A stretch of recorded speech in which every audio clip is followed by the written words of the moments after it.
Hi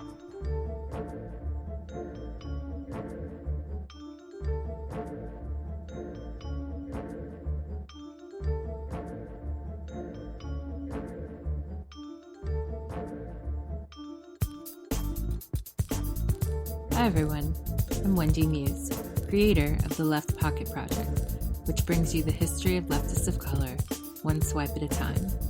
And this is the LeftPOC Project podcast.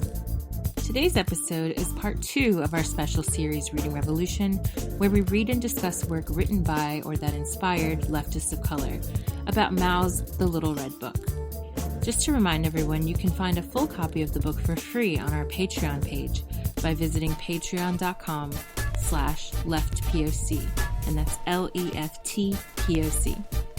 You can also visit our Patreon to make a donation for $1 or more per month to help us keep all of our content 100% free. Also, be sure to check us out on social media by searching for LeftPOC and to rate and review us on iTunes. Now to continue where I left off in part 1 about the life and work of Mao Tse-Tung. The Communist Party of China was founded in 1921 by 2 of Mao's mentors and professors. Mao, who by then had been organizing with leftist students and professors for years, began to spread communist ideology through youth groups, a bookstore he founded in Hunan for the study and proliferation of radical thought, and an area-wide literacy program. Mao, along with the Communist Party of China, continued to build alliances with pre-existing political groups and supported labor strikes as well as peasant movements, which made him and fellow party members susceptible to local surveillance by government authorities. In 1927, tensions between communists, nationalists, and other local parties culminated in a civil war that led to the deaths of an estimated 25,000 communists.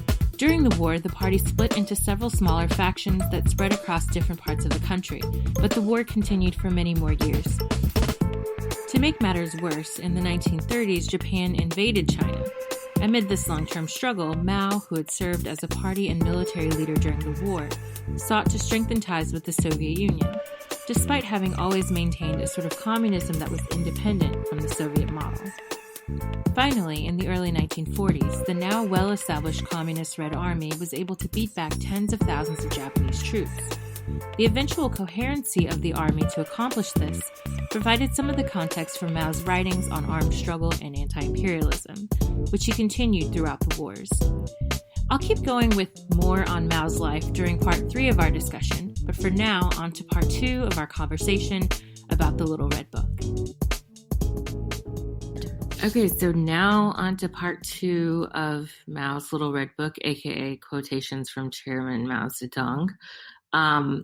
I just want to say one quick thing. It was interesting continuing on to the second part because I feel like I went through the second part so much faster than I went through the first part.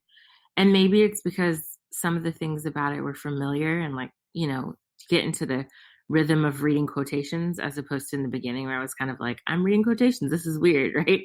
But I don't know, in this section, he does a lot of discussing, or the way it's broken down, at least, the discussion is primarily around a lot of internal sort of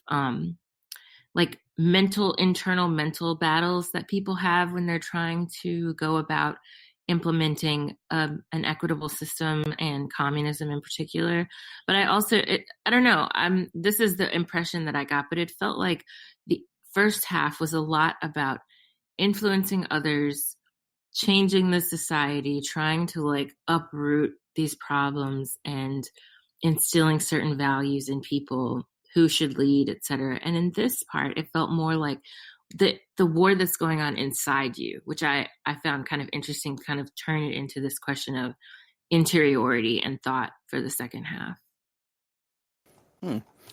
Yeah, I also kind of, I think, had the similar experience of going through it a bit more quickly on the second half, in that both I was more familiar with just kind of the formatting, and then also as well as there's a lot of reiterations and in kind of I guess different takes or different angles at approaching similar issues. And so I think part of it is, different things kind of resound with different people. And so sometimes presenting the similar ideas in slightly different variations can be really helpful for people to pick up on. So I think there was some of that going on.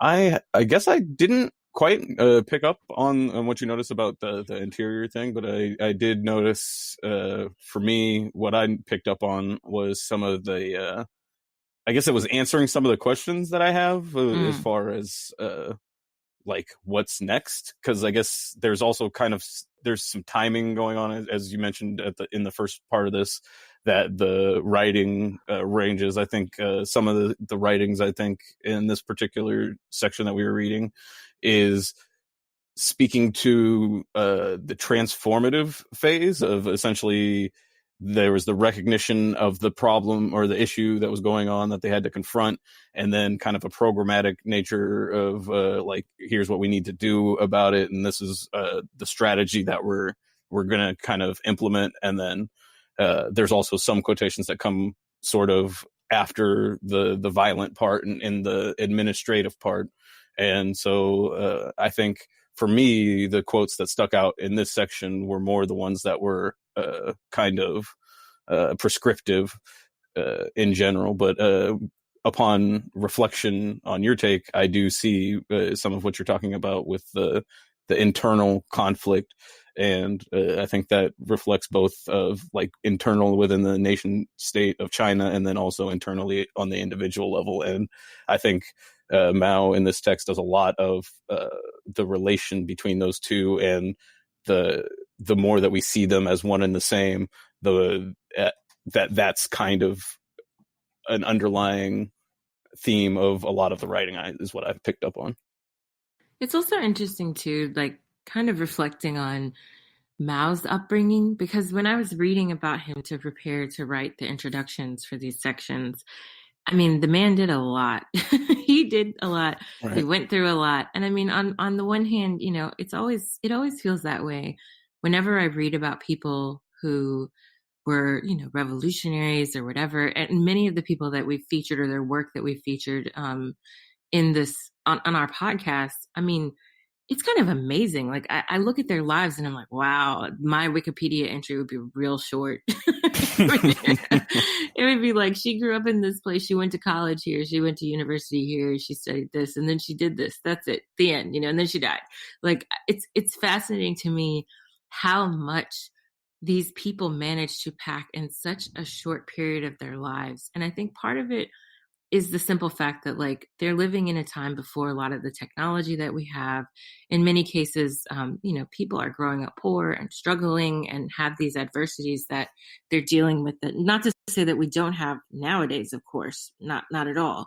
But I think those moments occurring so early in time, prior to a lot of the changes that we've seen in sort of what I would call the new industrial revolution in a lot of ways with tech, it really forces you to be active. You know what I mean? You can't just tweet something, or you can't just, oh, okay, you wrote a blog entry. Like, you have to get out in the streets. You have to engage with people more directly on a regular basis. There's no cell phone, so you can't just like call somebody up and do something. Like, I think there's a degree to which, and I don't want to like fetishize the past in that way, but I think that there's a degree to which the lack of technological advancement in some ways forced people to do more. Because I think even now, if we look at the people who are like doing a lot or whatever, like if we were to take, I'm not sure, like maybe someone like Greta Thunberg or whatever, let's just say, I mean, she might be the worst example, but she's someone who I think she's someone clearly who comes from the West. She's someone who has all the, trappings of a typical Western person, who's like middle to upper class, who's not deprived in any way, who's doing something good on its face in terms of like trying to influence political leaders and things like that, but who was largely helped by way of technology. You know what I mean? Like, her popularity grew because of the internet. So people saw what she was doing, people were tweeting about it, people were reporting on it, etc. I think someone like her prior to the internet, and largely I think I could argue that in many cases for people now without that assistance, if you will, to grow their popularity, I think movements and movement leaders would look very different. And I think this is why also a lot of the movements that are happening on the ground get missed by the press or get missed by just everyday people, because they're not necessarily legible and showing up on the internet, right? Like, there are things that are happening in people's neighborhoods among people who may not have the same degree of access that someone like Greta has, you know? And so I think that's one of the things that when I'm reading about people like this in the past, and the people that we've covered on in a lot of the episodes of LeftPOC, it stands out to me that many of them have very rich lives. And I think you see what you see in a lot of Mao's writing is that it reflects that aspect of his life, or those many aspects of his life, because he had like a bajillion different jobs. He worked at several universities and, had multiple colleagues and comrades from all sets of, like political backgrounds. And then just the fact that he read so much, which I thought was interesting, which is another thing I think that's very commonly held between people who become these like amazing figures in history, right?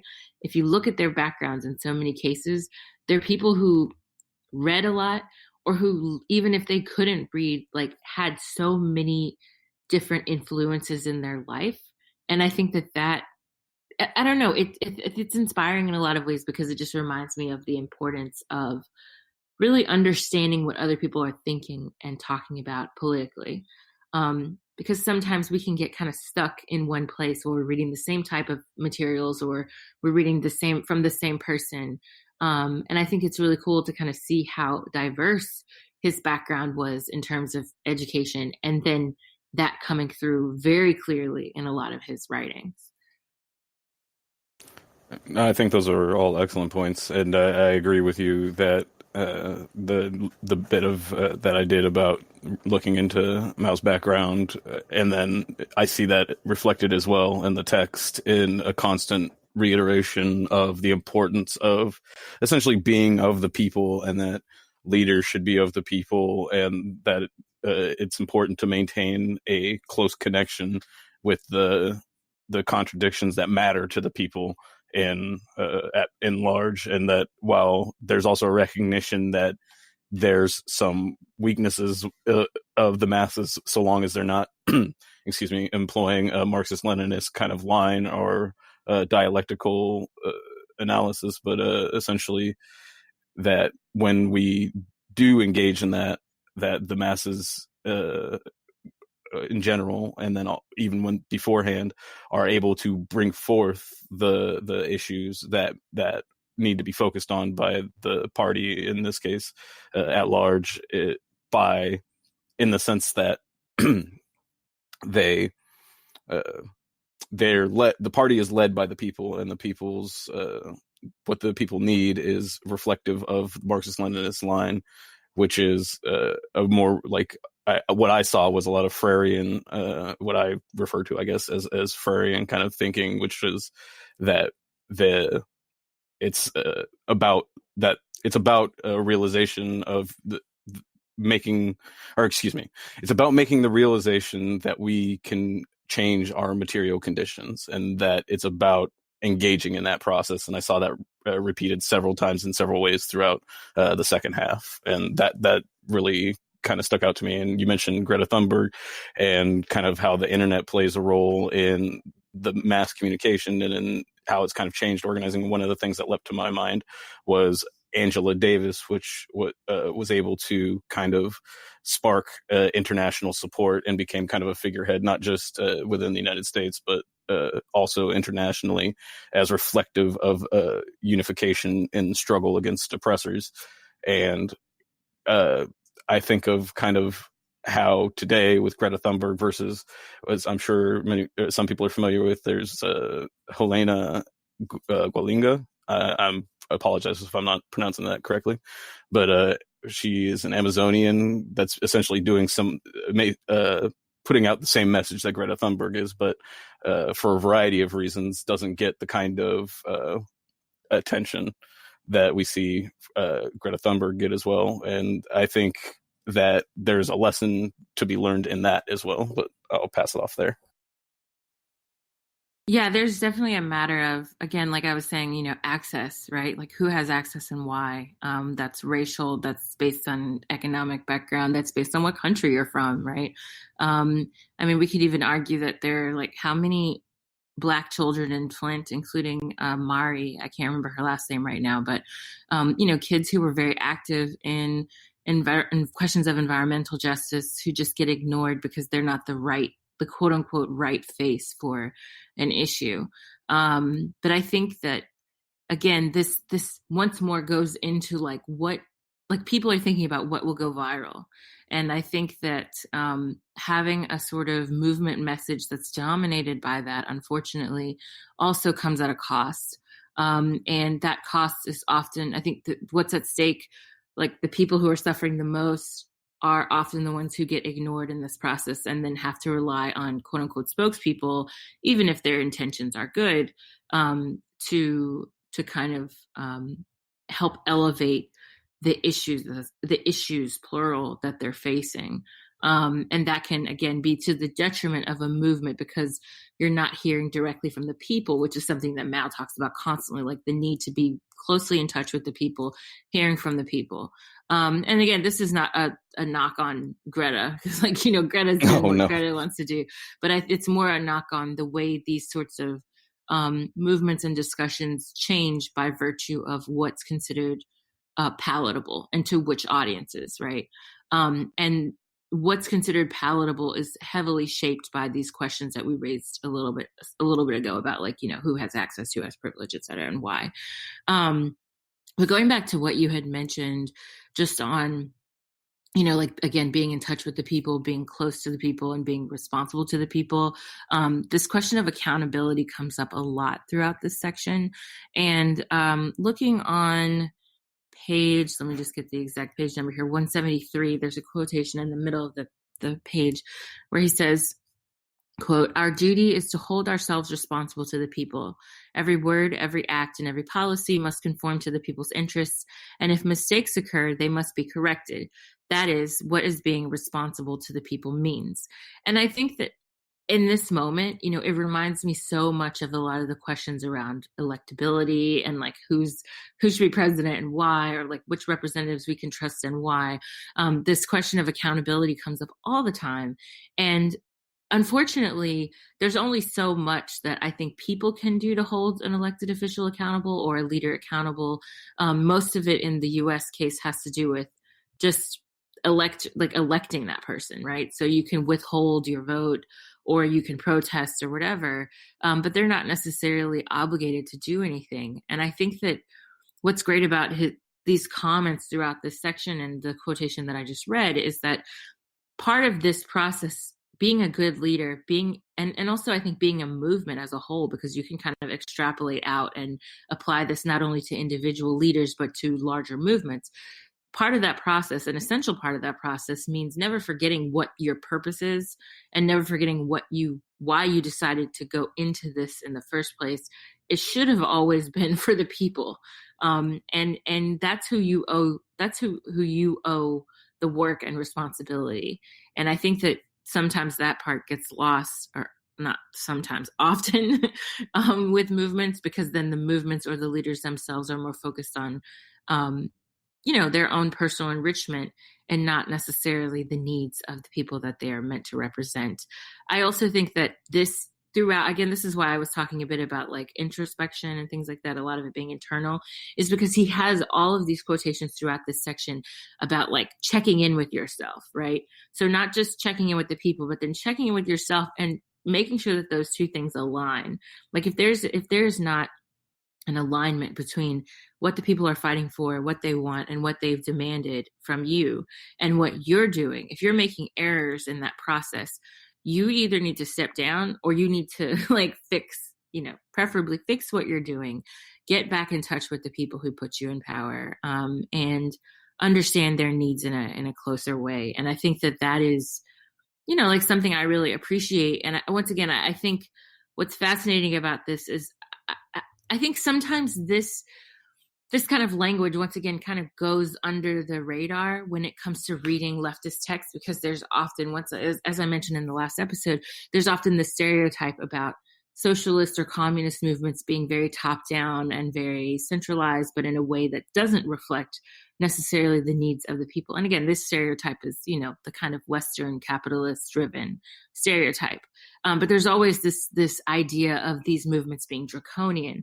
And so it's cool to kind of look at the underside of that and say, wait a second, but these leaders were talking about collective power and the response, they're like what they owed to the people. And so I think that, it's at least in the fundamental texts, they're saying I think they're laying out a kind of groundwork and framework that's very positive for all movements, not just what we would consider, movements on the left, but any sorts of social movements, the need to really make sure that you're being a representative and you're not just thinking about yourself. Yeah, I think that's a key point that I also picked up on throughout the text. And quickly, on a historical note, I think from my personal experience, Mao definitely was served injustice as far as his introduction into my education, that I came upon him so late, and that the little bit I had heard about him was so poisoned by Western capitalist imperialist kind of propaganda that it took so long to really give it an honest engagement. Really, is just an injustice in general. And there's whatever, people have various opinions on a lot of the authors that we're reading or people that we're engaging with, and I just know that there's been historically some really horrific people that I had to learn a lot about, and very little of it was about the horrific part of the stuff that they did. There's plenty of good informational stuff within even just this short excerpts of quotations that it shouldn't have taken so long for my westernized education to kind of expose me to this. And so I think that there's some intentionality there that speaks to a larger problem as well.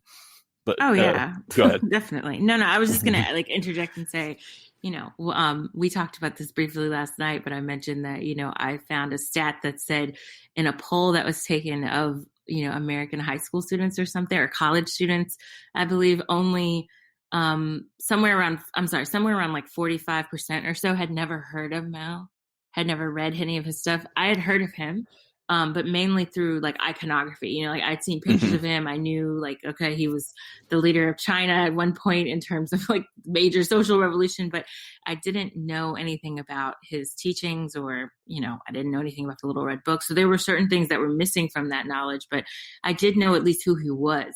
It's nuts to me that as late as 2016, there are that many students who don't know who he is. It's really just, and this is not a judgment on those students, but instead I think it's a serious indictment of our education system. And once again, the ways that we're deprived in the United States of learning about these leaders, and also just in general, learning about freaking communism at all. We don't learn anything.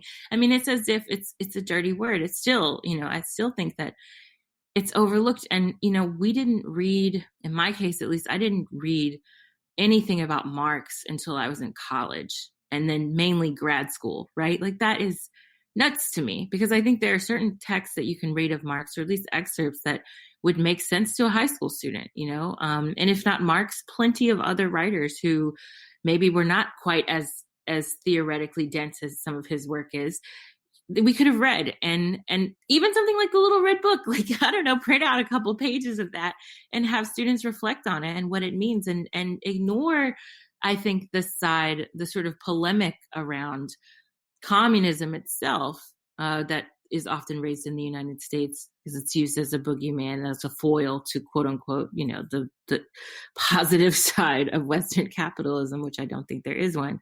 But it wouldn't hurt to read these things just as from a philosophical standpoint, and we don't.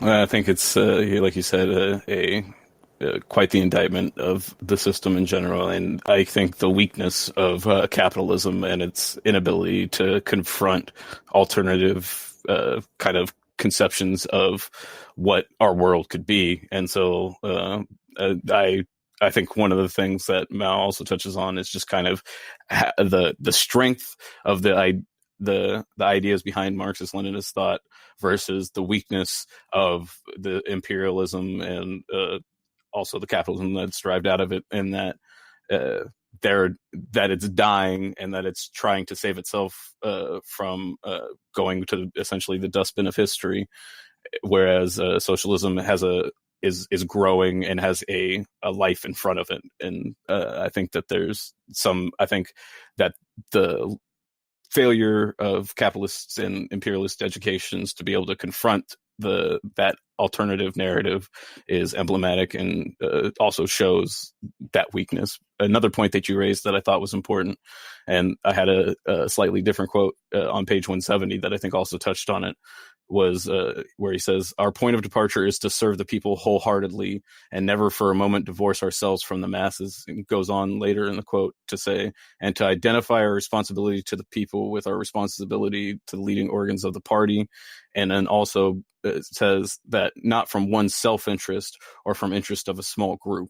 And I think that that's kind of a key part that you were touching on there, is that it's important to stay to make sure that what you're perceiving as to serve the will of the people is also reflective of the will of the people and not reflective of your own self-interest or the interest of a small group of organized people in perhaps some sort of leadership position. And then mentions, as you said, that if they do find that there's a disconnect there, that they either step away from the leadership position until they can be in closer relation with the people, or to then at least to actively go and engage with the people and find out, confront that contradiction in ways that isn't, completely prescriptive to the people, but is reflective of listening to what it is, their concerns that are being raised, and how those conflict with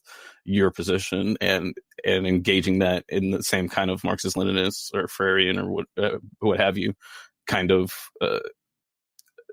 way of approaching an issue and a contradiction, and pulling it apart and figuring out what it is that can be done about it. One of the other quotes that kind of was also just in there that stuck to me, though it seems somewhat out of place, was says on the second half of 173 that all men must die, but death can vary in its significance. It talks about an ancient Chinese writer, but it says that through death, though death befalls all men alike, it may be heavier than Mount Tai or lighter than a feather, and essentially to say that the significance of one's death can be very significant, or it can be completely insignificant. And makes the assertion that fighting for liberation leads to a death that is heavy in significance, whereas a death in the interest of the oppressor is lighter than a feather. And I think there's kind of an inspirational aspect to that, but then also I think there's a very kind of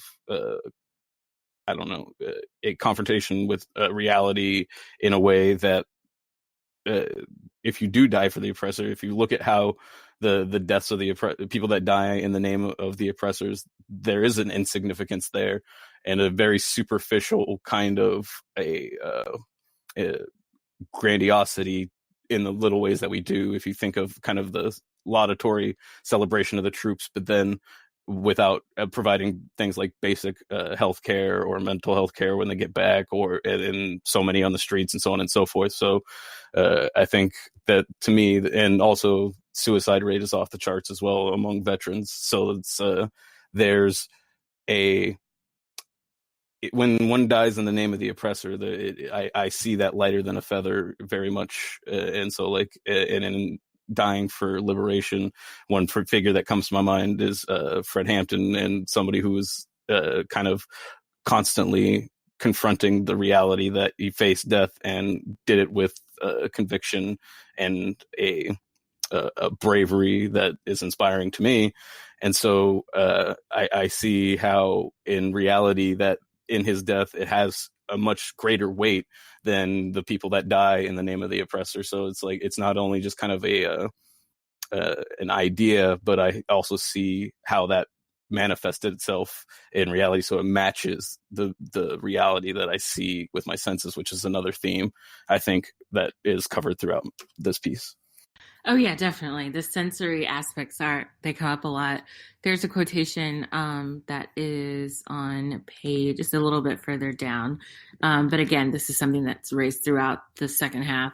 On page 209, he says, quote, "Whoever wants to know a thing has no way of doing so except by coming into contact with it. That is, by living, practicing in its environment. If you want knowledge, you must take part in the practice of changing reality."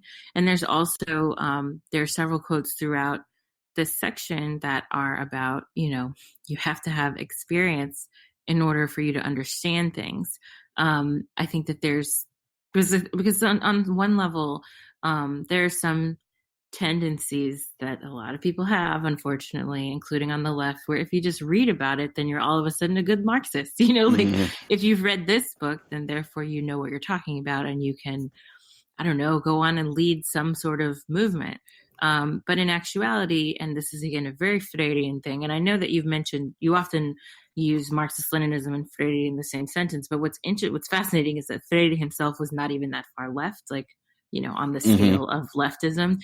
And probably just someone like Mao would maybe consider him not as revolutionary. But I think that the principle here, the thing that I come away with is just like, no matter your tendency, what we've been reading, almost everyone has said at some point in their writing that you have to put your money where your mouth is, and you have to be able to not just speak about something or read about something, but do something. You have to be able to practice what you read and practice what you preach. And I think that that's, again, something that is emphasized over and over and over through multiple quotations in this work, especially in the second half in terms of like just experiential understandings of things. He even says here, for example, in the same quotation, that all genuine knowledge originates in direct experience, like genuine knowledge. He says, if you want to know the theory and methods of revolution, you must take part in revolution. All genuine knowledge originates in direct experience. And again, it seems kind of like, okay, a given, but I think there are a lot of people out there who, want to talk about revolution, which is a good thing. I think we should be headed in that direction, especially at the rate things are going. But we also have to understand that we don't fully recognize that process until we're in it. And I appreciate that he's constantly saying, like, you can't, again, it just goes back to this idea of not being top down, right? You have to be with the people. And if you're with the people, if you're fighting on their side, if you're literally fighting, then I think it shows you you have like more things at stake. It's more real to you. I think if you're just looking at things from the sidelines, or if you're just kind of, protected and not necessarily coming to terms with or facing the consequences, bearing the brunt, to be honest, of what's going on, then there may not be a way for you to fully grasp how to solve the problems that a society is facing. And so this is, again, why I think he emphasizes so frequently the need to have the poorest and most oppressed be the leaders, because they have experience that they do know through personal and direct experience with these adversities. They have direct knowledge, which is what he keeps emphasizing, and that's what makes them better leaders in this case, and I think better able to articulate their needs. So I really appreciate that kind of that emphasis throughout the text. The other thing that you had brought up that I was just thinking about as well throughout this section is that he throughout the second half, he talks a lot about what kind of leaders we want. And he mentions frequently that a leader and a movement also actually should be modest. And I think this once again goes back to what I was talking about earlier in terms of like, people nowadays kind of having an over elevated sense of ability or importance, and the need for all of us to kind of step back and say, what are my contributions? What is the reach of my contribution? Which audience am I reaching and why? What mistakes am I making? And to be able to be self-critical, to be able to reflect, to be able to change based on those reflections and feedback, is all of that's really important, because, the ego as we well know from seeing certain movements fall apart, the ego is what kind of brings a lot of things down, because it's just a reflection of it's a reflection once again of sort of capitalist liberalism, individualism, that people like Mao and many leftist writers and thinkers are arguing against, because it doesn't serve us to be solely focused on the self. And so I think that this aspect is important. On another note, really quickly, it's also important that the way he talks about Marxist-Leninism as being almost like an experiment, I thought that was really cool as well, because it brings back like all this Freirean stuff, but it also, I think, just goes back into this holistic approach to the self and the movement, because he mentions repeatedly that for a theory to work, not only should it be put into practice and experience, but it's something that can't just be like seen through one side. You have to hear from all sides before you can assess something. You have to understand multiple sides before you can fully assess and address something. And then to understand that the way of seeing the world as a Marxist-Leninist comes through this sort of historical, empirical approach, which I think is very important for all of us to reflect on and think about, not just people who, maybe identify as such a tendency. I think that's all really great points that you raise, and I just wanted to go back a bit and touch on, there's a kind of a longer quote. I won't go into it, but it reminded me of the kind of, you, a smart person, me, a dumb person meme on Twitter. But he talks about a story about the wise old man and the moving of mountains. And I think one of the important aspects that we have the benefit of, being 40 years, 50, 60 years into the future is Mao was stressing the importance of generational change, and that essentially that some of the people, like a lot of the people that were working for the revolution while he was alive, were not going to see many of the fruits that it would eventually bear.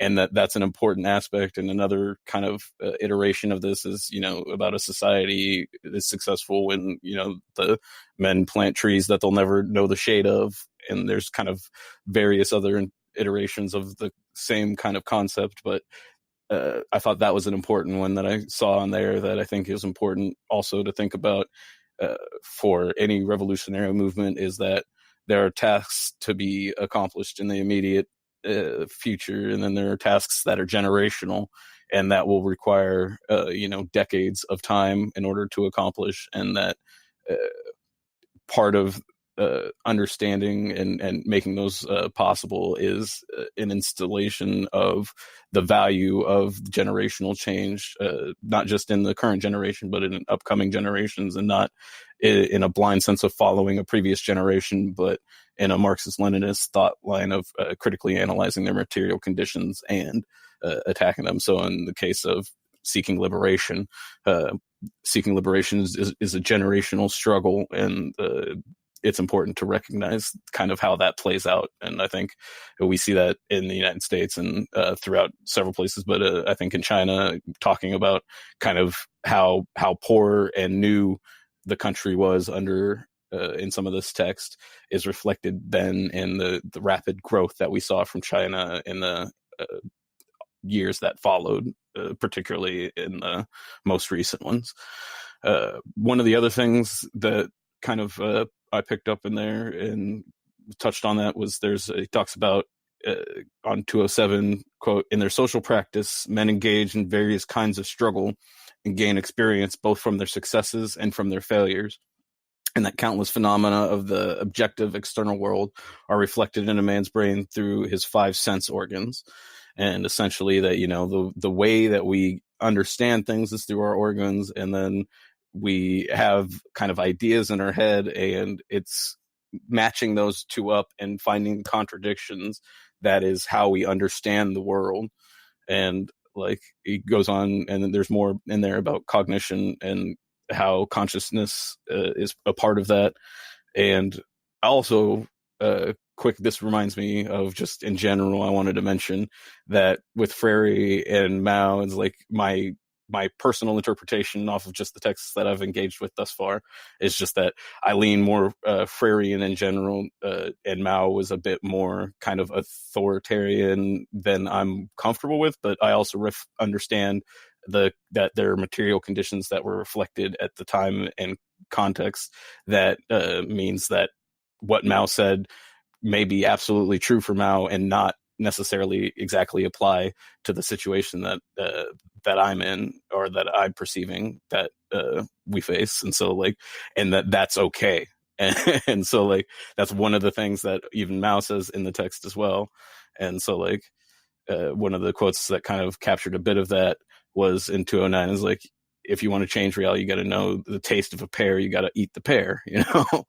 And I think this is kind of similar to what Wendy said. And then and also says later is, if a man wants to succeed in his work, that is to achieve the anticipated results, he must bring his ideas into correspondence with the laws of the objective external world. And if they don't correspond, he will fail in his practice. And after he fails, he draws his lessons, corrects his ideas, and makes them correspond to the external world, and thus can turn failure into success. This is what is meant by failure is the mother of success, and a fall into the pit, a gain in your wit. And essentially, I think that's an important aspect too, is that we have ideas and theories, and it's like, I think people come to these things in various ways, but I feel like for me personally, and I think what a lot of people had happen in a variety of ways, is they engaged in the material world with the ideas that they had been instilled with throughout their educational process. And I think in 2016, especially, a lot of people saw a lot of contradictions with what they were taught versus what they experienced. And so they had to take that failure and kind of internalize and understand what that meant. And some people chose not to do that, and instead externalized everything that happened as not matching their ideas, because there was something wrong with the reality rather than there was something wrong with their perception, the ideas that they had and their relationship with reality. And I think that's kind of a significant difference in the analysis of when one fails that Mao touches on in a lot of the text. Did reality fail to meet your expectations, and that's a shortcoming of reality? Or did your ideas and expectations not match the material facts of the world, and do your ideas need to be adjusted in order to match those? And I think, while there's some obvious kind of ideas of changing the material facts, there's also a recognition that they are material facts, and in order to change them, they have to be confronted in the way that they exist. I'll pass it off for a moment and grab a couple more quotes that I was thinking of. I think that point sort of lends itself once again to that experiential emphasis. And I think also your comments on generation are really important here, because the dialogue between generations and between different groups helps us with that experiential process, at least lends itself to correcting mistakes, right? And this is something that Angela Davis talked about in the work that we read of hers as well, because she mentions at the end of Abolition Democracy, where she talks about the need for the different generations to communicate, because one set of people has already gone through something and could lend, like learning from them could help newer generations facing similar yet slightly different struggles. But at the same time, there shouldn't be a sort of reliance upon or sort of ceding an entire movement to an older generation because of those differences that have occurred in between. That's, like the older movements and newer movements, but in between those generations, there are things that have changed significantly as well that have to be acknowledged. But Mao touches on this on page 239. He says, quote, "Worker and peasant comrades, because of pride in their class origin, may look down upon intellectuals, while intellectuals, because they have a certain amount of knowledge, may look down upon worker and peasant comrades. Any specialized skill may be capitalized on, and so may lead to arrogance and contempt of others. Even one's age may become ground for conceit. The young, because they are bright and capable, may look down upon the old, and the old, because they are rich in experience, may look down upon the young. all such things become encumbrances or baggage if there's no critical awareness. And so, that quotation sort of stands out for its, explains itself. It's self-explanatory. But I do think it's something that we have to be careful about, especially when we're talking, again, I just keep thinking about electoral politics. But, we have this we have this saying sometimes where we're talking about boomers or like older people or whatever. And I think we have to be careful in our discussions of people with, of older age, precisely because, maybe they're making those decisions not out of a place of reluctance or, like just resigning to the fact that, oh, well, this person's going to win, and so we should vote for them. But it could be from the experience of struggle and recognizing that sometimes people who promise to do so many things have let them down. And they go with the person who's promising the least because they are expecting the least from these kinds of candidates. And I think sort of reframing some of the decisions of the majority of older voters, for example, or older people in general, can help us better help us better influence them, engage with them, to perhaps encourage them to vote better. I don't know.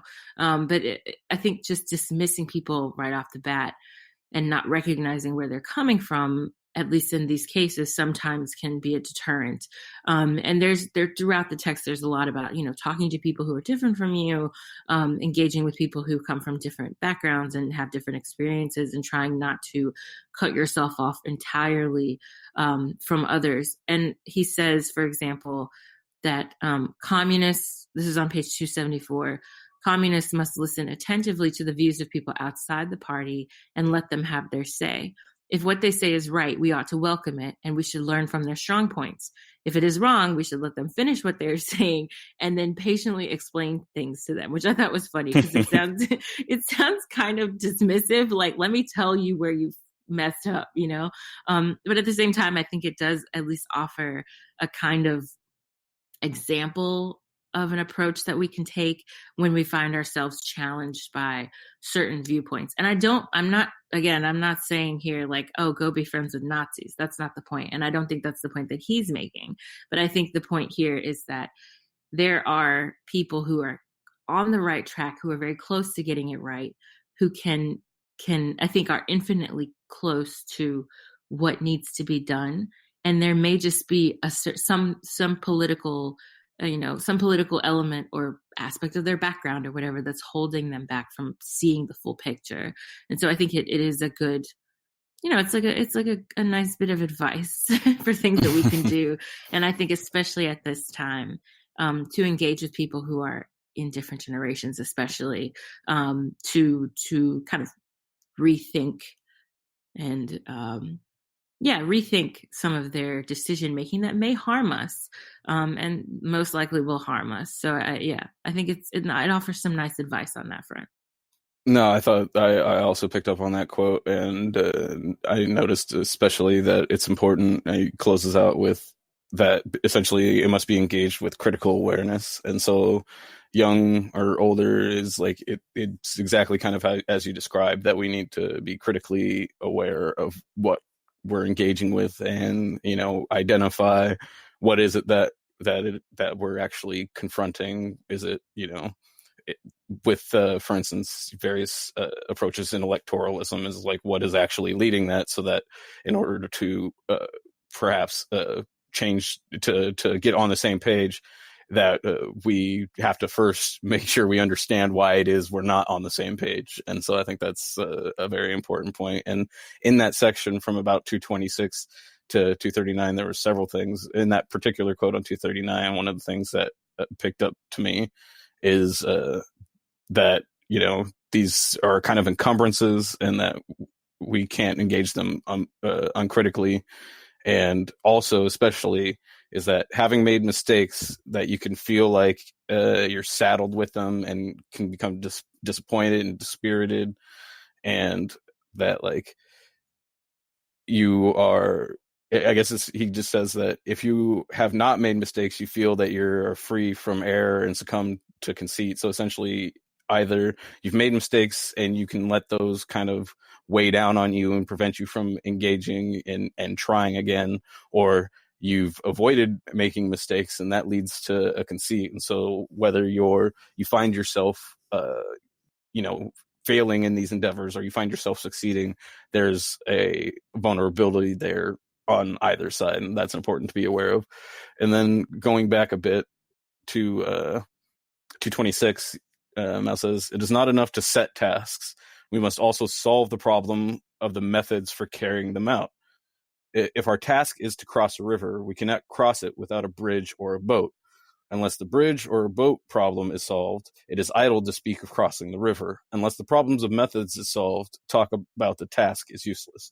And this kind of rung to me about also, about engaging in the communities and doing the work, as opposed to just studying the theory. And kind of what I thought of is like, what are we going to do if we got to cross this river? Are we going to stand on the shoreline talking about how to build the perfect boat and what it'll be like on the other side of the river? Or do we have to build a boat or build a bridge? And although we had some disagreements about what was the best approach, we have to try it. And if it fails, not look at that failure as, insurmountable and conclusive evidence that we should not have tried in the first place. But that we should have spent more time coming up with an idea, but that now we have a better understanding of the material conditions in the world, so that we can build a better bridge or boat, so that we can get to the promised land on the other side of this river. And that kind of stuck out to me. And just one of the other aspects from the quote on 239 that it related to me is it reminded me of the drum major sermon from MLK Jr., which also speaks to this kind of the motivation and energy of youth, and the experience of elders, and the conflict between the two, and how there has to be both a recognition of the wisdom among elders, and then the recognition among elders about the energy in the youth, and that we can help each other in realizing our liberation rather than see each other as opposing forces. And also, as well as, it really touches on the importance of kind of self-awareness and stepping away from the kind of pomp and circumstance and glory that's attached to success and recognition, and remembering the work is for the people and not for your own self-aggrandizement. I think for me, something I kept asking myself when I was reading it, because like you just mentioned, as I had mentioned before, there's so much emphasis on dialogue, listening to others, engaging with others. I kept asking myself, okay, besides obviously imperialists, right? Who is, like, which group for Mao represents the real enemy? And on the one hand, like you were just talking about with regard to pride and this emphasis on self, and I think, like I had mentioned earlier as well, about arrogance and the need to be modest.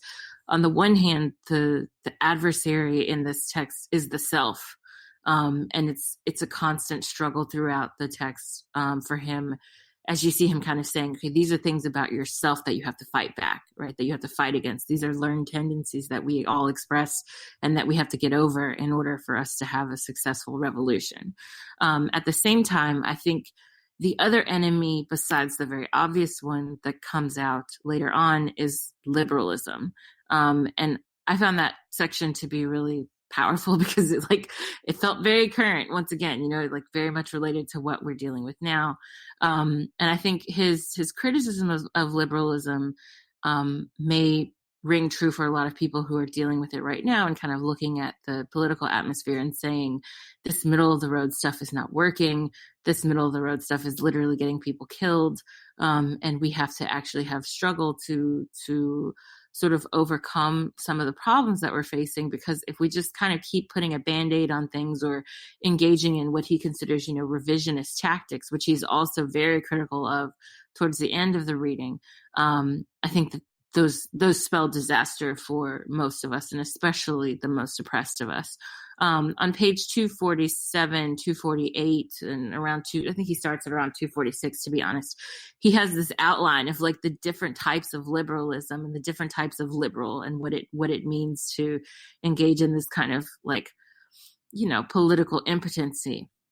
And he mentions, for example, on page 247, he says that one of the examples of liberalism is to be indifferent to the needs of others, and quote, to show no concern for their well-being, forgetting that one is a communist or behaving as if one is an ordinary non-communist.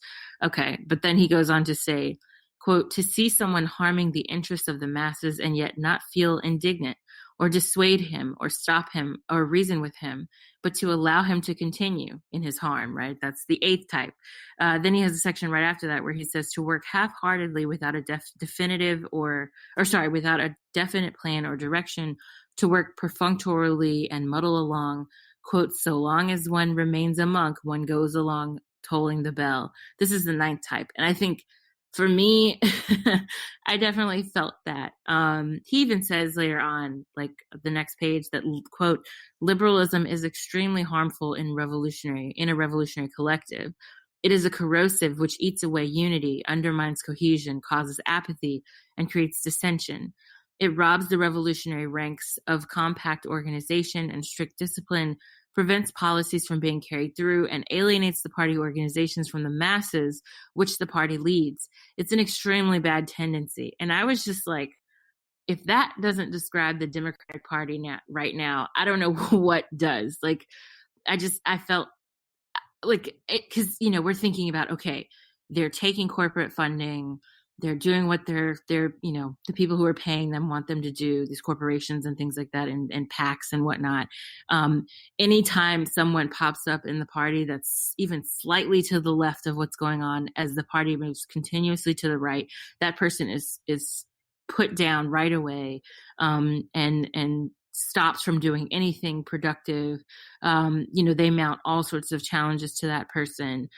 We see as well the apathy. I mean, that's the other part, I think, that is just the most depressing and sad about it. Because, for example, yesterday, people were posting tweets of, the amount in terms of deductibles and monthly co-pays and whatnot, things that they would have to pay for Obamacare, because the last day of registration was yesterday, I believe, last night or something.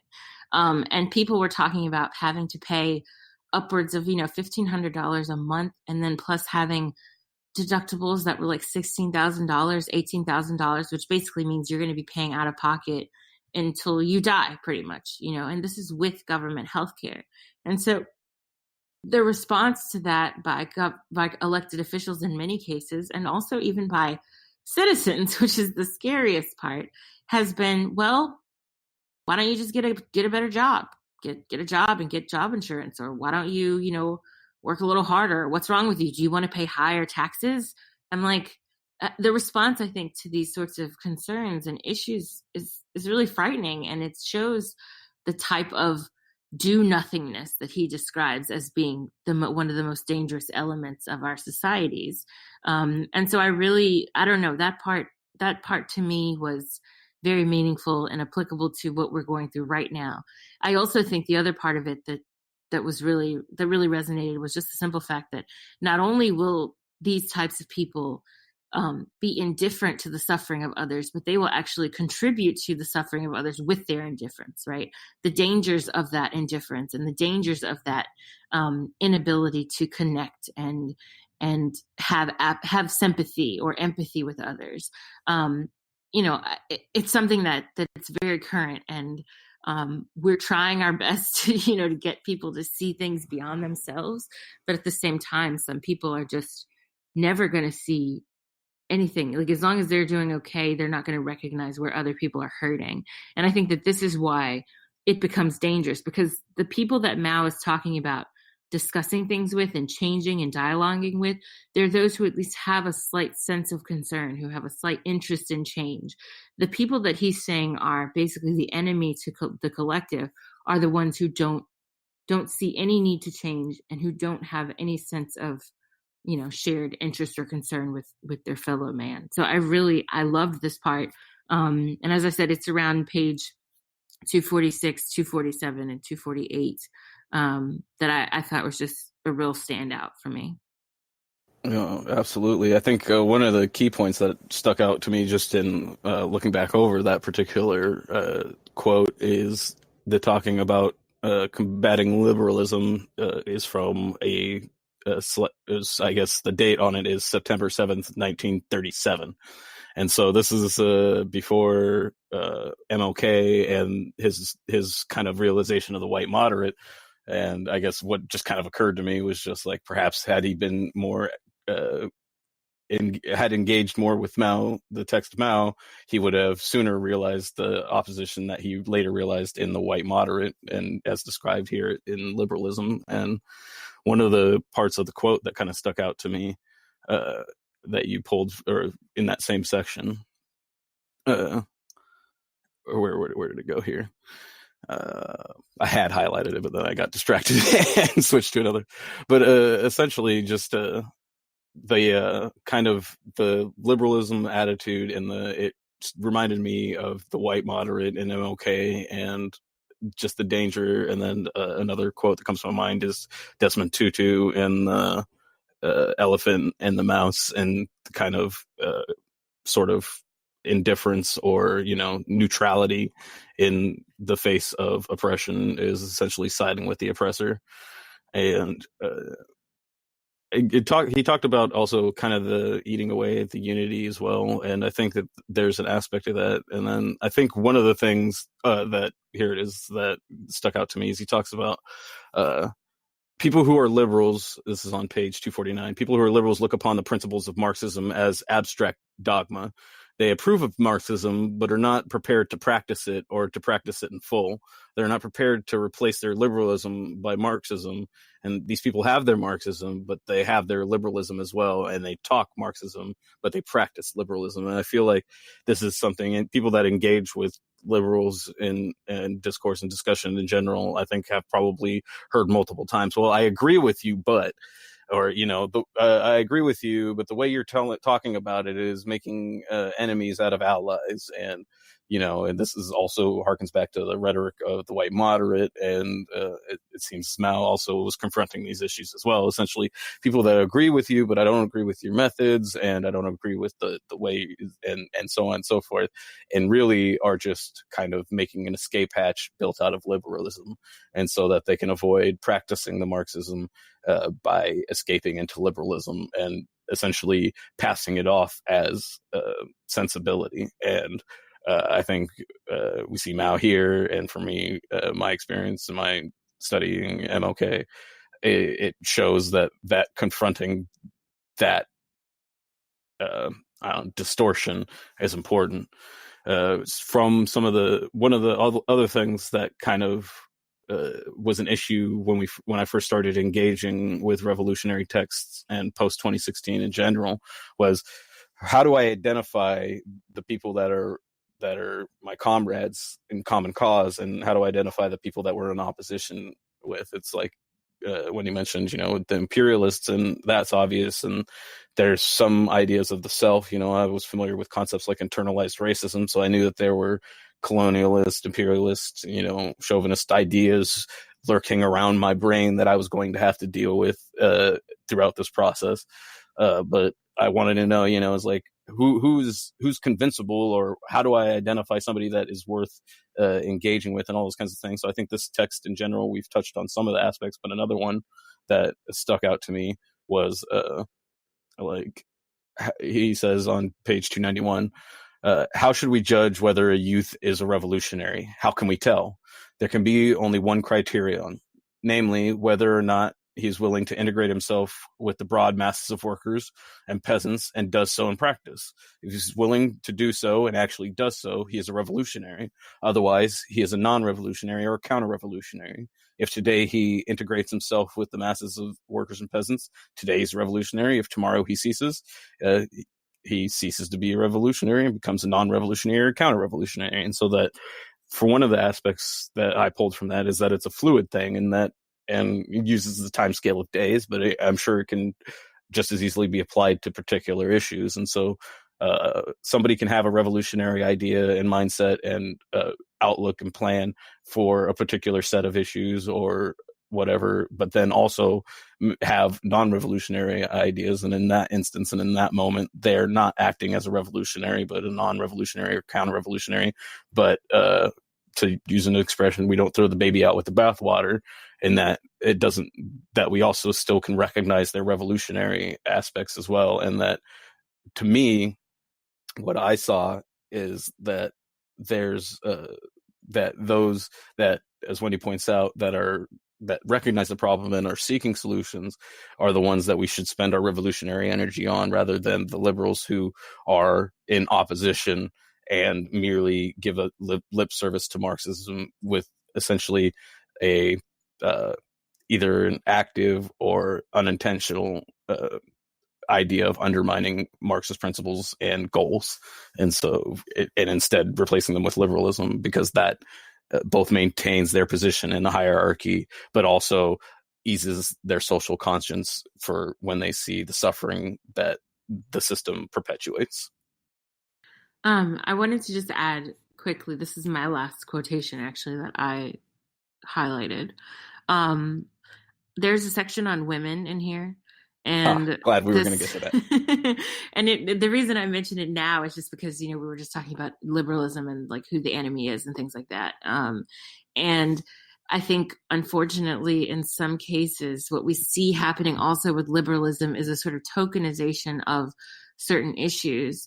And they may like highlight an issue and say, oh, this is necessary for women. So, for example, one of the things I see a lot is the relegation of all women's issues, like quote unquote, all women's issues, trademark, to reproductive rights. And usually by that, they just mean the right to have an abortion and the right to have an abortion during like first or second trimester. So it's a very limited scope through which we see the focus of liberals. And I think even then they're not as solid on those things, right? So we've seen a sort of a dissolving of pro-choice advocacy among Democrats, because now the tent is so big that it has come to encompass basically what we would consider Republicans, at least in the United States. Although I would argue as well in Europe, especially around issues of immigration rights, we've seen a lot of quote unquote liberals or centrists or even socialists in some cases, like in France, get into this very anti-immigrant, anti-migrant, xenophobic realm in which they like an area where they initially had not been quite so negative and harsh or indifferent in some cases. And I think now we're starting to see a turn where, okay, the idea, the definition that we have of a liberal or of a centrist or even a socialist, a social democrat, is eroding because those token issues have fallen apart. And I think this is something again that he kind of goes into, like when he talks about the idea of Marxist-Leninism being not just a part, but a whole, and then a whole analysis of all the parts. You know what I'm saying? As opposed to just one little thing here and there. These 5 issues we're going to call Marxist-Leninism and call it a day. It's about an analysis of systems and the way they operate and the way the society operates and what best fits a society based on the needs of its most oppressed. And that, for me, I think is where I get back to the women quotation. And I thought it was interesting that he has a line here. I believe it's on page, 297. He says, quote, "In order to build a great socialist society, it is of the utmost importance to arouse the broad masses of women to join in productive activity." So he's talking about labor here, mainly farm work. "Men and women must receive equal pay for equal work in production. Genuine equality between the sexes can only be realized in the process of the socialist transformation of society as a whole."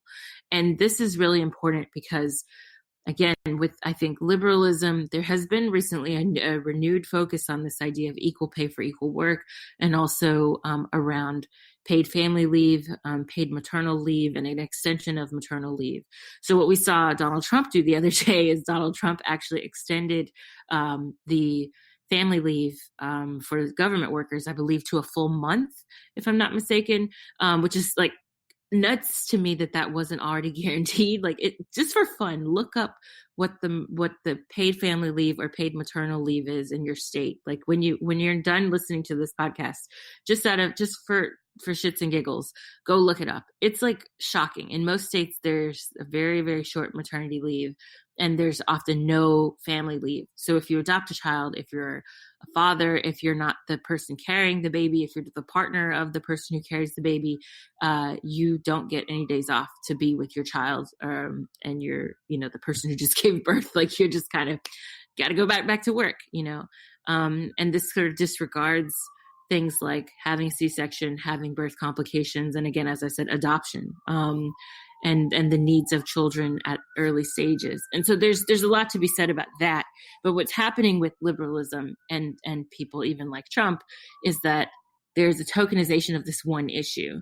And they say, okay, now that we've given you your paid family leave, shut the hell up, go sit down, you don't need anything else. There's no discussion about, for example, the need to supplement healthcare for children and families, the cost of insurance, the cost of healthcare in general in this country, the need to have job security, for example. So, okay, you might get your paid family leave, but then when you come back to work, you get fired. This is something that has happened to women in many cases. So I think that it's important for us to have a whole systemic sort of view of what's happening. And I think that is what he argues for at the end of the quotation that I just read, because for us to have actual equality, it can't just be you implement this one thing. It has to be a complete transformation of our society, and the way we work, the way we operate, for that equality to really mean anything, for equal pay to really mean anything, because we might make the same amount of money, but if we don't have the same degree of rights,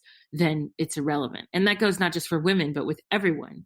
We can apply this to people of different racial backgrounds, people of different sexualities, people of different, citizenship statuses, et cetera. There's a lot of, you can spread this out to be anything or to apply to anything, where it can't just be one or two initiatives that help these groups or us in general on this one particular issue, but it has to be something that incorporates the entire person and the entire society.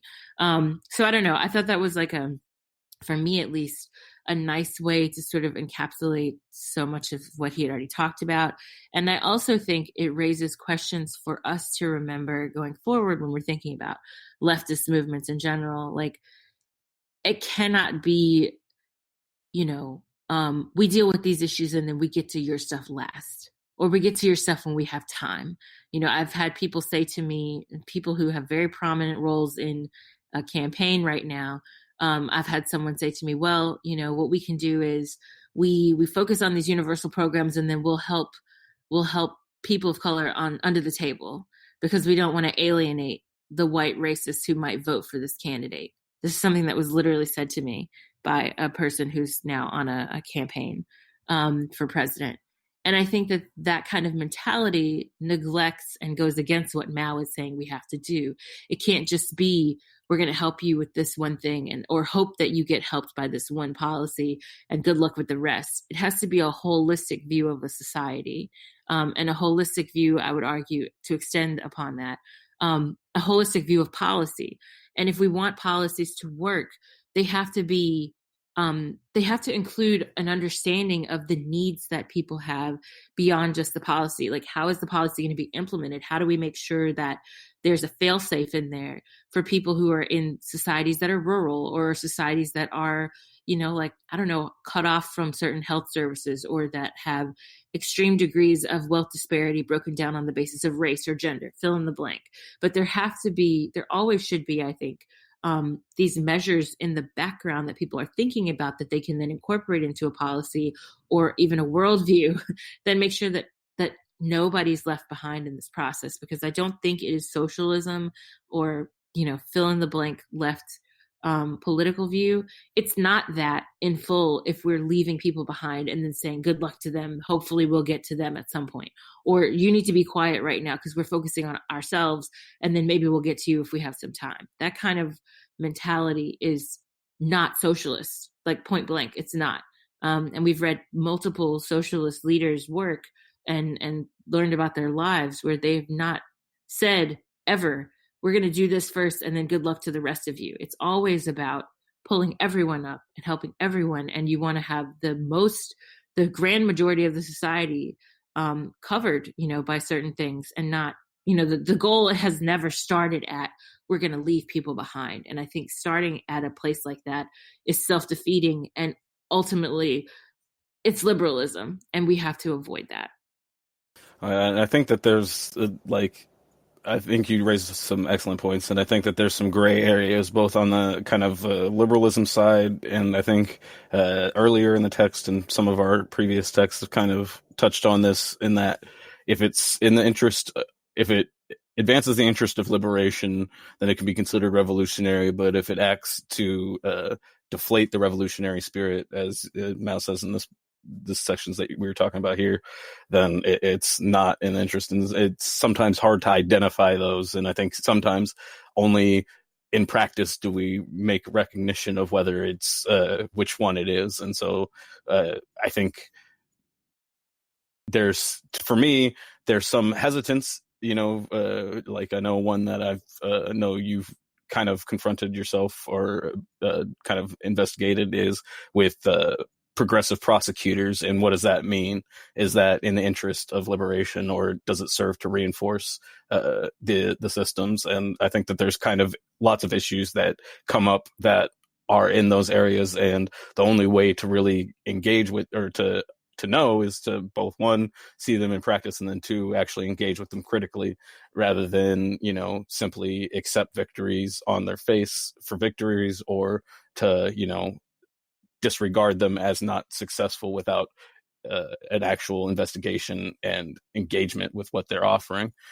I think it's both fitting and kind of accurate or reflective of the text that the section on women came last, because as people have probably noticed, most of the text is gendered, directed towards men. But at the same time, in this section about women, we see that Mao, going as far back as 1927, was addressing inequity and patriarchal ideologies and systems within society, and how that had to be confronted, and essentially offered the idea that they can only be resolved through socialist, Marxist-Leninist progress, essentially. That otherwise we get the kind of shallow representative, or superficial gains that I think Wendy was also touching on. And I think that was kind of an important aspect that I pulled out of the section there. A quote particular on 295 had a lot in there about it. And one of the other things that stuck out to me, it actually came earlier, but I think this might be a fitting time to address it, is that there also, as far as the equal pay, equal work thing, that, just for some context, that was just introduced in the United States around 1944. And then, as many people are aware, didn't actually get success into legislation until late in the 60s, early 70s, when we started to see that legislation. But as people are also probably familiar, we haven't seen pay equity yet, still 60, 70 years on from its initial kind of presentation as something that needed to be dealt with. So I think that also speaks to the friction for which transformative change meets within a liberal system, and how acquiescence to that liberal system can impede progress for generations. And that, so it's important, I guess, in my perspective, is that when looking at both generational change, and then also looking at the weaknesses of electoralism, or various other aspects that are, I think some people see them as realizations of the material facts that have to be confronted, and others see them as a kind of a concession towards the system. And I think it's important that both groups engage critically and dialectically in kind of understanding what that is, because I'm sure that some people are wrong on both sides about a variety of issues, and the only way that we're going to identify which is which is by the people, both people that are practicing, engaging with theory, and the people that are more focused on theory, connecting with those that are more engaged in practice, and not in a kind of the atmosphere that Twitter or various other social platforms promote of a conflict, like a kind of confrontation conflict, but as in a trying to better understand the situation and how to resolve it kind of way, which is, I think, also lends to Wendy's, which you started talking about at the top of the show, which is the kind of interaction that was forced by a lack of internet. And there was a bit of a requirement of engaging with the people if you even just wanted to have your ideas leave your own head. Whereas today you can have an idea touch thousands of other minds, millions of minds, without leaving your bedroom. And so, like, while that has some profound, powerful impacts in that it can spread ideas, it doesn't address what's critical in, I think, the text that we see from Mao, which is a practicing of those ideas and then relating those practices to the ideas and the material conditions with which they were confronted, and improving or revisiting the idea to better reflect the material conditions that it has to confront. Yeah, it reminds me again too of this issue of, like, what do they say, like armchair activism, right? So you feel like you've done something by commenting on something on Twitter or Facebook or somewhere in social media, but what is the kind of larger social impact of that? Does it get beyond that? And I think about this a lot, actually, because I'm like, I spend time tweeting about things that I find of social importance, right? Like, oh, this coup happened, or this policy was wrong, or whatever. But then, you know, I come away from that feeling like, okay, I said something about that. Check, you know, like check mark, right? But then how do you apply that in real life beyond just beyond just the discussion aspect of it, right? We have, you know, discussions all the time, debates even online, that I think are substantive, but at the same time, how do we translate that into our own lives? And I think it gives us the false sense that we've done that already. And I think that can also it can be as seductive as it is dangerous, especially when it comes to stuff like, again, healthcare. Like, okay, when are we gonna like actually make something happen here, right? Because we can complain about it, and I think rightfully so. But then how do we make sure that people who are upset about what's happening with the healthcare then go vote for someone who's willing to change it, who wants to change it? How do we get to people to make sure that they then put pressure on their elected officials? How do we make sure that people also do things beyond the state? I mean, I say this all the time. I said this when Trump was elected, but I was like, we have to be better about doing stuff off the grid to survive. And I mean that, like, when it comes, if you have a medical degree, if you have a law degree, put your services to work in your community off the record. You know what I'm saying? Like, if you have access to medication, if you have access, you're knowledgeable of certain treatments, if you know that your neighbors are starving or suffering in some way, like if you have friends or relatives or, you know, again, neighbors, people in your community who are undocumented immigrants, you have to do something within your capacity to help those people. And I think that there's sometimes, you know, again, it saying something online can give us a false sense of our having done something. But sometimes I think we also disregard or like not undermine, but like overlook the skills that we all happen to have and that we can put into practice that maybe don't have anything to do with voting, but that have to do with immediate assistance that we can give people. An example I always give too is, like, for example, I go to other countries a lot, either for research or because my husband is from another country. And so when we go visit his family, I buy a shit ton of inhalers. And some of you who follow me online, you've seen me comment, like, if anyone needs, you know, if any asthmatics out there need an inhaler, send me a DM and I will give you inhalers. Like, I literally mail inhalers to people. Okay. So these sorts of things, these sorts of small acts can be really helpful if you're looking at, you know, not having healthcare for a year. And as someone, I have asthma, and, like, you know, we spend $3 on an inhaler in Turkey that costs hundreds of dollars here if you don't have insurance. And it's just insane because it's a difference between life and death. So I think sometimes, you know, we have to be able to kind of, we should all assess what skills we have, what access we have, and what we can do even on a small scale that may actually impact people in a very important way. And I think that lends itself further into this idea that Mao talks about quite a bit, which is constantly being self-reflective, constantly having a self-assessment and understanding what people need and being responsive to those needs within your capacity. And I think we all can do that. I think sometimes the other problem with social media and the internet and just the prevalence of this kind of mass communication is that it makes us feel like what we're doing is like never enough. But I think if we were able to add up all these small acts, we would recognize that it is a lot.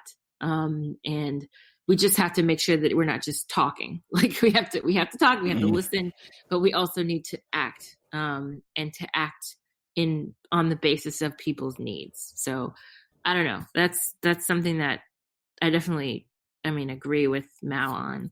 I'm curious also if you had other quotations you wanted to go over. And then the other thing I wanted to know is just like what your final thoughts were on the text. Obviously, we're going to have a third episode to go over historical context and the impact of the book on other people. But I'm just curious about your own reflections, kind of, what the impact of the book was on you, because for both of us, it was the first time we'd ever read it.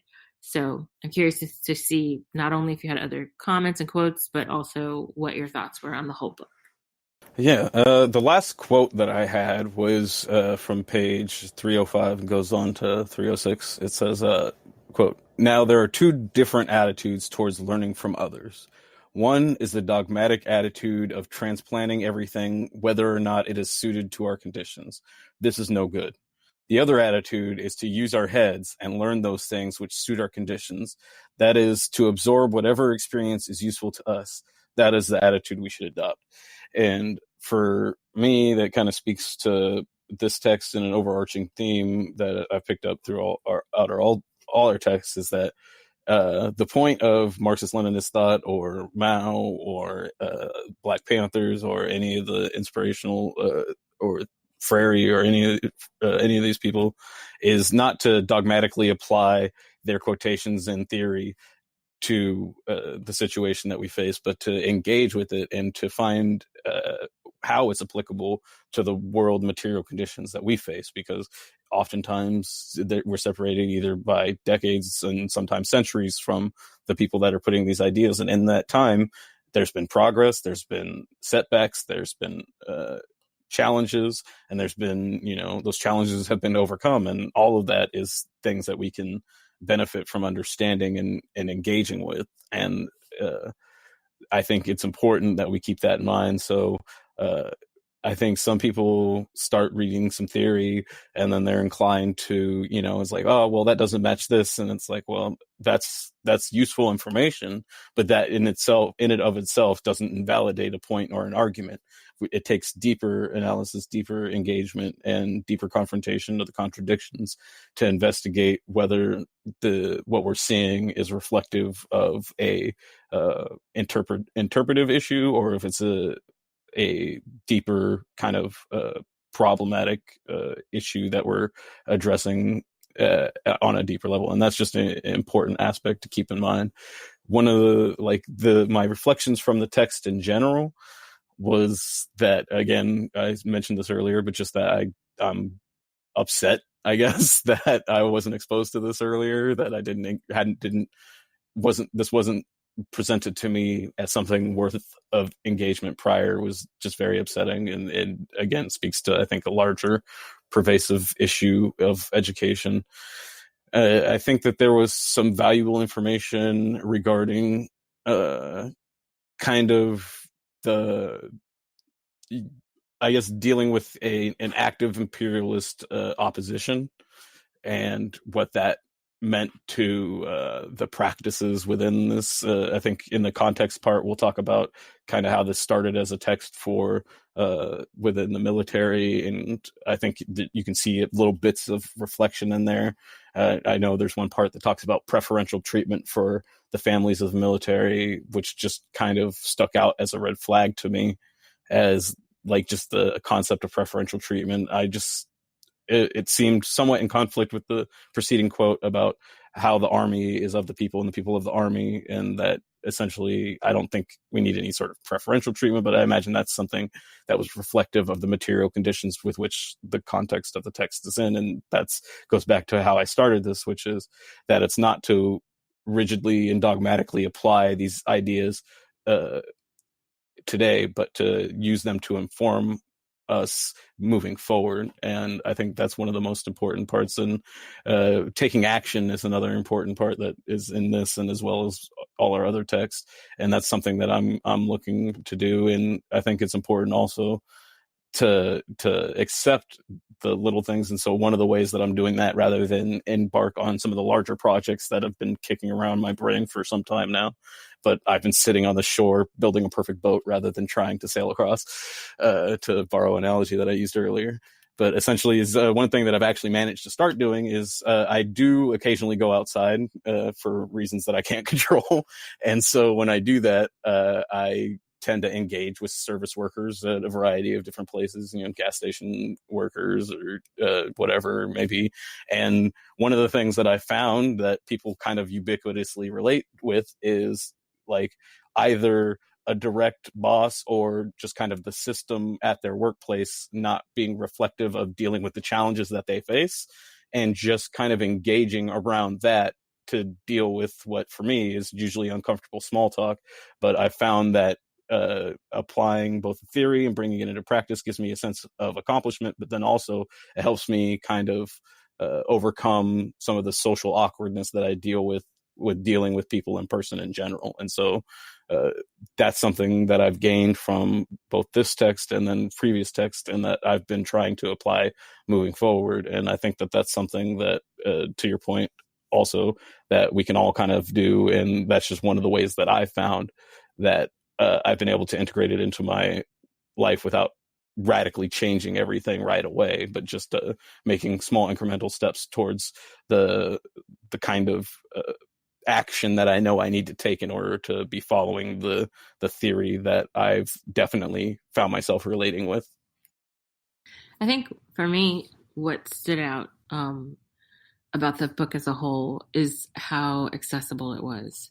And I think like what's funny is with time, I feel like our readings have become more and more accessible instead of less accessible, in terms of like, you can just pick it up and read it. You don't have to necessarily have some like deep background knowledge of what happened in China at the time he was writing these speeches. You don't necessarily, I mean, you should, it helps obviously kind of put things in perspective, but quickly, I just wanted to say that this definitely piqued my interest, and I plan on learning more about the China throughout this historical period. Oh, yeah. Because it's also been deprived of me, and I just know that there's very valuable information in there.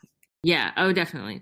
I mean, again, me too, like, because it's not an area that I have very much knowledge of, other than the basics. And like just reading this book and then preparing to do introductions and learning more about Mao's upbringing and like the sort of socio-historical backdrop of what he was writing and struggling against, especially in his younger years, it's really fascinating. And again, as you said, something that was deprived of you in the educational system, and something that I can say definitely was the case for me as well.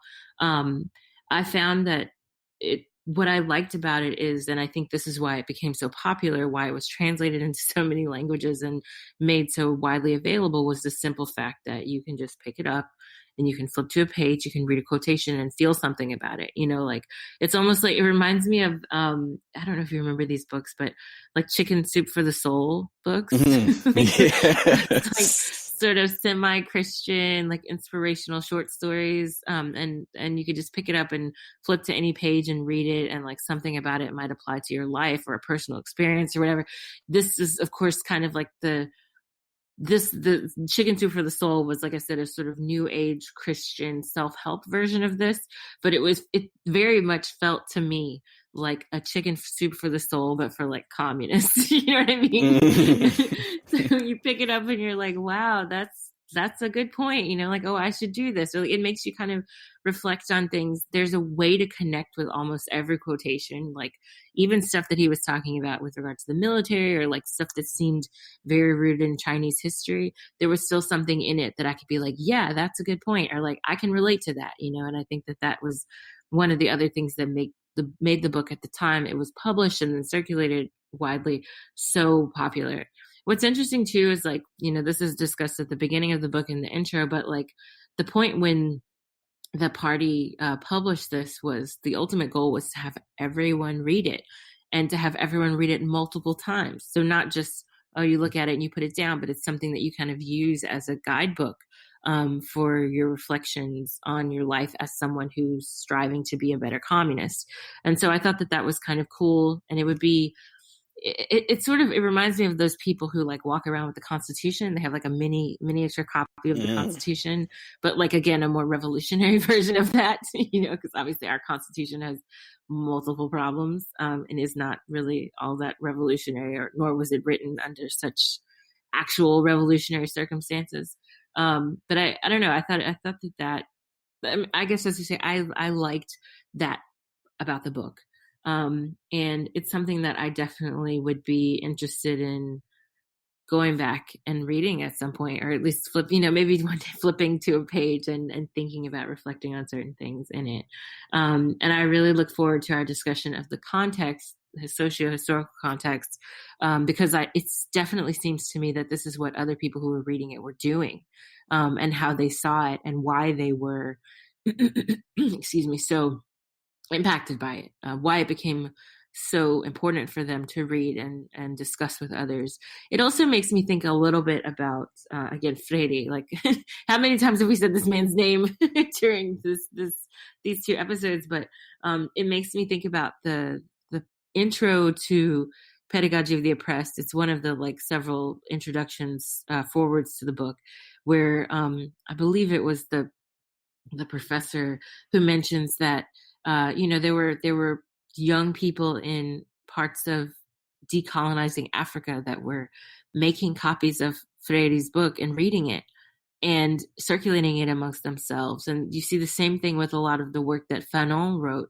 You know, people were reading his stuff off kind of like under the table, like illegally in some cases, because obviously Fanon is not only a revolutionary in the sort of psychological sense, of his research, but also revolutionary politically.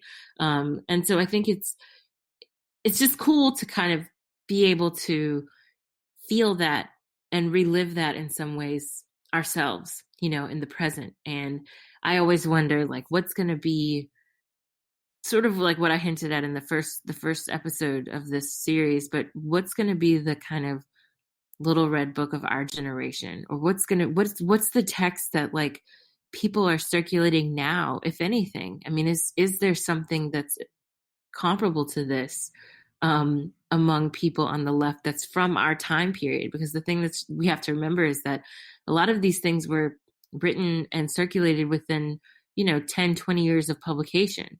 So it's not as though they waited 40 years, 50, 60, 100 years later. Like, we're reading this 50 plus years after the fact, right? Like, a lot of the speeches in the text are from the 1930s and 40s even. So technically more than 50 years. So part of me wonders, like, what would be the equivalent of our generation, so like millennials and younger? What are they what's being written, or maybe a film or something that we circulate and talk about anymore? Is there anything like that? Is there going to be something that our children maybe look back and say, wow, like, that must have been a really cool time. You guys were like sitting around having discussions about all this really deep stuff. And I don't necessarily know what that is, but I think that's why reading this book was like it was very inspirational for me to think about, like, what does that look like in the present? Yeah, just a couple of things that you mentioned that I want to touch on before we go is for the thing like that comes to my mind, the closest analog I can come up with would be the new Jim Crow. Yeah. I feel like that's kind of sort of had that, although I have to admit myself, I haven't read that text in full. Read it. It's so good. I've heard it referenced and seen many selections, and I've also seen the parallels from the selections to the text that we've written, and or that we've read as well. So like I can tell it's something that I need to engage with, but I think one of the reasons why it doesn't kind of fit the mold of the Little Red Book is because it's not quite as accessible formatting and presentation wise. Right. I feel like both because of the modern conditions and facts that we face, I feel you mentioned, is there a movie or a media? I feel like that would be what would kind of capture a zeitgeist of sorts and be able to be distributed, but I do think that having a text companion is important as well. And to tease a bit about the third part, I was really captivated by the impact as it was documented in the this kind of companion piece of Mao and the Black Panthers. And one of the things that I discovered in that was there was a thing that was basically called the Little Black Book, which was about 30 or 40 pages worth of quotes from various kind of Black revolutionary figures and some other figures as well. And it kind of had that, but it's also been somewhat lost to history. And I'm sure also possibly and probably purposely destroyed out of many records as well. But that something like that is something that we could definitely use. And so on to add to the list of bold ideas kicking around my brain that I'm sitting on the shore considering is, that's something that I would love to see happen. And I definitely at least intend to put the skills and efforts that I have available towards something like that, because I would love to have a little pocket constitution type book that is emblematic of a communist future rather than an imperialist past. Yeah, that would definitely be a nice alternative by comparison. Yeah, I think that, like the closest we get also, I guess, is even just thinking about tweets that go massively viral, like to some degree, depending, of course, on what is being said in the tweet. But I think even now, like there's some tweets that have been circulating for like almost a decade still, that you can see here and there and say, oh, like I remember when that was written or whatever and important. But I think the other challenge we face is like, again, what I hinted at the beginning, but the sort of ephemeral nature, oh my God, what is wrong with me? Ephemeral nature of the internet. And I worry, it's something that I think about a lot as someone who's studying history, but like a lot of the archives that I'm dealing with are paper, right? It's literal printed, typed out or written paper, a record, a file of some sort that ends up being stored in a box somewhere and then ends up being digitized at some point or whatever. But if everything's already digital, the question is, how do we make sure that we can recover it in the future? Because it's also so easy to delete. I mean, the closest we have is the Wayback Machine, but the Wayback Machine doesn't capture everything. I mean, you cannot go on the Wayback Machine, for example, and get a tweet from yesterday most of the time. Usually it's only select dates. It's sort of random. I'm not sure how they determine which dates they're going to photograph and save or not.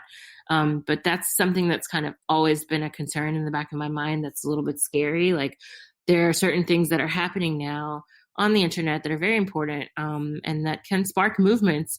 And yet we may not have accurate records of what those things were, 10, 20 years from now. That's the question that's always in the back of my mind. That is a fascinating point. Sorry, that not just the contemporary or deletion of, opposition or whatever, but that like 10, 20 years from now, records of opposition that existed back then can be scrubbed, and there may not be an easy way to gain access to them. And that is something that is concerning, and I think something that paper addresses. And so sorry for the interruption, but really, really like resonated with me. So I wanted to speak to it. Yeah, I mean, and it's true. Like, obviously, paper also has a a lifespan, right? And that's why so many archives and libraries are trying to digitize things. But even then, like I know just from my personal experience, when I was doing archival work in like secret police records in Brazil, that ironically, like after I had done years and years and years of work in them, they finally like digitized everything, made it like, I mean, at the time I was doing the initial research, you could search by keyword, but then they ended up digitizing it and like making it even easier to search. But then when they did that, I would go through certain files of people whose records I know I had looked at in the past and that I had like printouts of, and it was incomplete. And that always scared me because I said, oh crap, like that means that in the process of digitizing, they left something out, they missed something may have been corrupted or whatever, and didn't make it into the record. And then when those things, the paper files disintegrate, or disappear or get burned, there was like a massive fire at the Natural History Museum, and the equivalent of the Natural History Museum in Rio, for example, that like whole language records of whole languages were lost, right? And so that sort of thing is really scary. But it's not just, in that case, it's not just the digital, but it's also the physical that can get destroyed. But I think with digital in particular, it's much easier of a process, I think, to, as you said, sort of scrub the record. And I raise this just because I think the fleeting nature of this medium also is what makes it challenging to have a little red book for our time period, right? Because there's so much information, there's so much text, there's so much audio, video, media in general circulating, that sometimes that flood of media also drowns out what could be impactful information. And at the same time, not only because of the degree of information we have access to now, but the means by which we have that access, the speed by which we have that access becomes our own enemy in some ways, because nothing just sits with you. Whereas in back in the day, you didn't have so many, you had life distractions, but you didn't have so many distractions when you just open up your computer. And so something like a little red book was innovative and different, and, something people would sit around and talk about. And I don't know, I know people are doing reading groups and stuff like that, but I think that's a very small set of people, a small group of people who have the time and the energy and the time to sit down and actually read a book and then go and discuss a book. that I think accounts for a very limited number of people in our society at present. And I don't know. I think reviving this practice would be good, but I also think, for example, the suggestion that you made, that something you wanted to do in the future was to sort of apply these ideas to maybe making a new day version of this. But I also wonder about, how do we not only kind of redo or reinvent something that already exists, but how can we use the forms of media that we have now and do something that catches and holds the attention of people now with the technology we have now, and that it can be circulated and discussed in the same way. I don't know. I mean, it's something I think that I'll just leave with for readers and listeners to think about. But how do we, maybe that's a question to close with, how do we continue this kind of legacy of important texts or ideas to circulate when we have a present that often discourages the permanence of ideas, and that pushes this idea of an overabundance of thought and ideas and information? How do we kind of put a root into that, ground that somewhere? And that maybe is something that we can also discuss later at some point, as just a general idea kind of episode. But how do we have a foothold, in this moment, historically? I think that's an excellent question. I think I think what we're doing with this was kind of our first engagement with that, and I feel like this is sort of our, building something to cross the river and seeing how it works, and and learning from that experience, so that our next one is even better and more effective and more likely to lead us to where we're going. And I think that's really the way what you said to me had a profound kind of impact just in that moment. And so I think it's a very important question for us to ask, and something that we can think about moving forward, individually and then collectively. And I think finding an answer to that will be beneficial to all of us. And one of the things on your other point that just kind of I've heard reflected in other venues is kind of how television in general used to be, where there was a program that everybody was going to watch and everybody watched it at the same time, and then they would discuss about it. And it's now we're all siloed off, and some people are watching it live, some people are watching it live on the East Coast, some people are watching it on the West Coast, some people are watching, and there's spoilers going on Twitter, and there's a feud there that's just a little thing. And then it's just there's also, people will binge watch and watch a whole series, and then versus the people, it's so we see that the same kind of patterns reflected, not just in the I guess liberation space, but also just in our everyday kind of entertainment and media space. And so it's not an issue unique to us.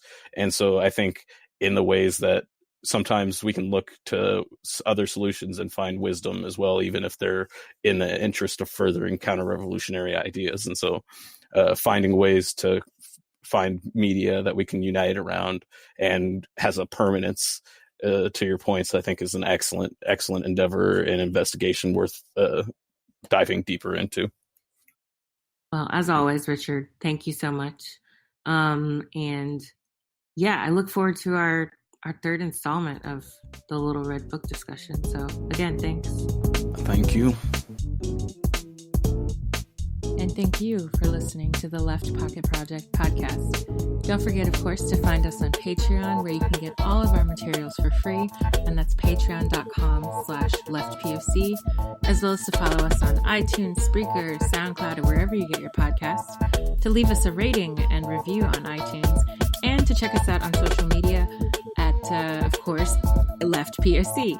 Also, don't forget, if you ever have any questions, comments, things you'd like to ask us that you want us to read during the podcast or during some of our discussions, please feel free to drop us a line. We get really nice comments from everyone that we really, really appreciate. It's always so nice to read what you all are thinking about the show and your thoughts about, you know, some of the things that we're reading or some of the interviews that we've had. But we'd also love to just hear your questions as well, if you happen to have any about some of the materials that we're going over, or even some of our guests. So once again, feel free to interact with us as well. Send your questions, comments, etc., via social media, Facebook, Twitter, and Patreon, by always just finding the @LeftPOC.